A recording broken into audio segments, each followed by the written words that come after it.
Audio Jungle.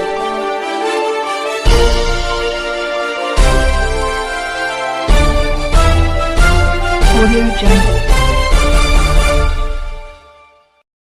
Dalapathi TV ಕರ್ನಾಟಕಕ್ಕೆ ಸ್ವಾಗತ.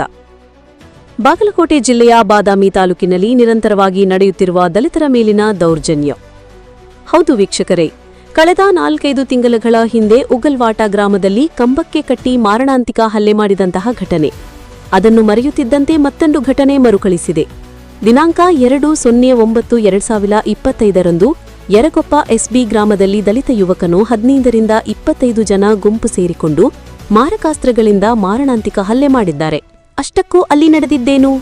ಶಿವಾನಂದ ಹನುಮಂತ ಮಾಧರ ಸಾಕೀನ್ ಹೆಬ್ಬಳ್ಳಿ ಹಾಲಿ ವಸತಿ ಯರಗೊಪ್ಪ ಎಸ್ಬಿ ಗ್ರಾಮದ ಚೌಕಿಮಠ ಎಂಬುವರ ಹೊಲದಲ್ಲಿ ಕೆಲಸ ಮಾಡುತ್ತಿರುವಾಗ ಬೆಳಗಿನ ಜಾವ ಸಮಯ 8 ಗಂಟೆ ಸುಮಾರಿಗೆ ಬಸವರಾಜ ತಂದೆ ಯಲ್ಲಪ್ಪ ಮಣ್ಣೂರ್ ಸಾಕೀನ್ ಯರಗೊಪ್ಪ ಗ್ರಾಮದ ಯುವಕನು ಹೊಲಕ್ಕೆ ಬಂದು ಮೆಕ್ಕೆಜೋಳದ ಕತ್ತರಿಸುವಾಗ ಶಿವಾನಂದ ಮಾಧರ ಈತನು ನಮ್ಮ ಮಾಲೀಕನ ಹೊಲದಲ್ಲಿ ಯಾಕೆ ಮೇವನ್ನು ಕತ್ತರಿಸುತ್ತೀಯಾ ಅಂತ ವಿಚಾರಿಸಲು ಹೋದಾಗ ಬಸವರಾಜ ಮಣ್ಣೂರ್ ನೀವು ಯಾವನು ಕೇಳೋದಕ್ಕೆ ಅಂತ ಧಮಕಿ ಹಾಕುತ್ತಾನೆ.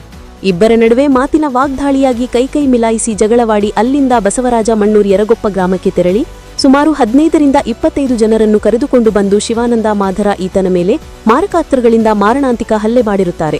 ಇದೆಲ್ಲ ಸ್ಥಳೀಯ ಸಿಸಿಟಿವಿ ಕ್ಯಾಮೆರಾದಲ್ಲಿ ಸೆರೆಯಾಗಿದೆ. ಇಷ್ಟೆಲ್ಲ ಹೀನಕೃತ್ಯ ಘಟನೆ 4 ದಿನಗಳ ಹಿಂದೆ ನಡೆದರೂ ಸಹ ಯಾವುದೇ ರೀತಿಯ ಕಾನೂನು ಕ್ರಮ ತೆಗೆದುಕೊಂಡಿಲ್ಲ. ಸಂಬಂಧಪಟ್ಟ ಅಧಿಕಾರಿಗಳು ಕೂಡಲೇ ಈ ಘಟನೆ ಬಗ್ಗೆ ಕಾನೂನು ರೀತಿಯ ಕ್ರಮವನ್ನು ತೆಗೆದುಕೊಳ್ಳಬೇಕೆಂದು ಗ್ರಾಮಸ್ಥರು ದಳಪತಿ ಟಿವಿಯ ವರದಿಗಾರರಿಗೆ ತಿಳಿಸಿದ್ದಾರೆ. ವರದಿ ದೇವರಾಜ್ ರತ್ನಾಕರ್, ಬಾದಾಮಿ.